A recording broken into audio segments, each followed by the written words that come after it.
అందరికీ నమస్కారం. ఇవాళ అమరావతి గురించి మాట్లాడుకుందాం. 2019 వరకు జరిగిన పనులు కాకుండా మళ్ళీ అనేక లీగల్ హర్డిల్స్ని అధిగమించి 1 ఇయర్ పట్టింది. 50,000 కోట్ల రూపాయల వర్కులు శాంక్షన్ చేస్తే ఈ వర్కులు ప్రోగ్రెస్లో ఉన్నాయి. ఒక్క ఐకానిక్ బిల్డింగ్లే కాదు, అవి 10,000 కోట్లే సీడ్ క్యాపిటల్లో. తర్వాత ఈ జడ్జిల క్వార్టర్స్, మంత్రుల క్వార్టర్స్, ఐఏఎస్ ఐపీఎస్ ఎన్నెను, తర్వాత గ్రూప్ 1 ఇవన్నీ జరుగుతున్నాయి. తర్వాత మనకి ఇది కాకుండా గవర్నమెంట్దే ఏది జరిగేది రోడ్లు, రైతులకి ఇచ్చిన ఇన్ఫ్రాస్ట్రక్చర్ ఫెసిలిటీస్, మొత్తం భూగర్భ డ్రైనేజీతో సహా అన్నీ డెవలప్మెంట్ జరుగుతుంది. అన్ని రోడ్లు డెవలప్ చేస్తున్నారు. దానికోసం 50,000 కోట్లు వ్యయం అవుతుంది, ఇంకా అవుతుంది కూడా. అంతకుముందు సంవత్సరాల్లో అయింది కాకుండా మరి తర్వాత ప్రైవేట్గా ఆల్రెడీ విట్స్ వాళ్ళు ఇన్స్టిట్యూట్ రన్ చేస్తున్నారు, ఎస్ఆర్ఎం వాళ్ళు రన్ చేస్తున్నారు, వాళ్ళు ఎక్స్పాన్షన్లో ఉన్నారు. విట్స్ వాళ్ళు నిన్ననే విట్స్ స్కూల్ ఆఫ్ బిజినెస్ కూడా ఒకటి ప్రకటించారు.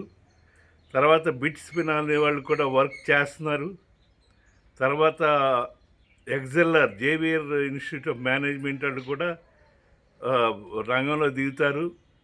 తర్వాత 15 బ్యాంకులు, state bank of India already work ground చేస్తుంది. మిగతా వాళ్ళు కూడా నిదానంగా ఒకళ్ళు చేస్తున్నారు.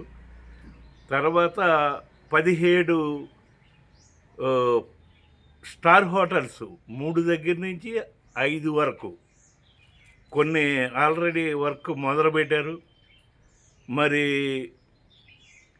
ఈ రాజధాని ఇంత కళ సంతరించుకుంటుంది.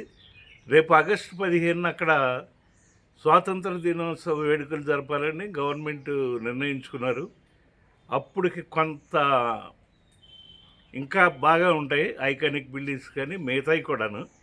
తర్వాత ఇందులో మొక్కలకు సంబంధించే 300 కోట్ల రూపాయలు టెండర్లు పిలవటం, అవి వర్కులు మొదలుపెట్టడం జరిగింది.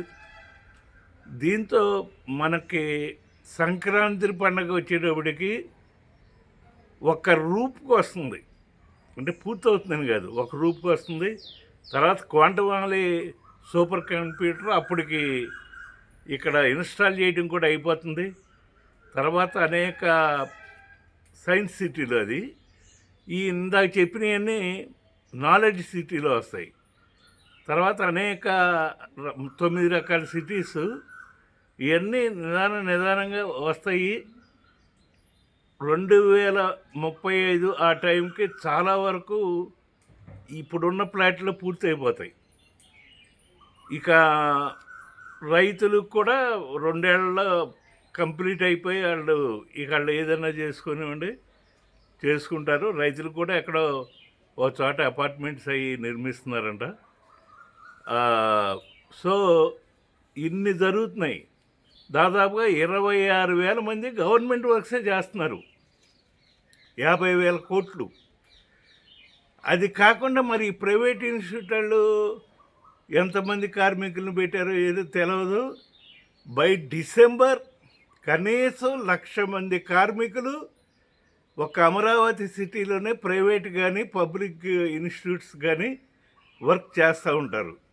సో మీరు ఆలోచించుకోవచ్చు, దానివల్ల కన్స్ట్రక్షన్ వల్ల ఫండ్స్ వస్తాయి, ఏది ట్యాక్సుల రూపంలో. ఈ 1,00,000 మంది ఖర్చు పెట్టే దానివల్ల జిఎస్టీ ఇటువంటివి కూడా వస్తాయి. ప్రస్తుతానికి ఇది అలా.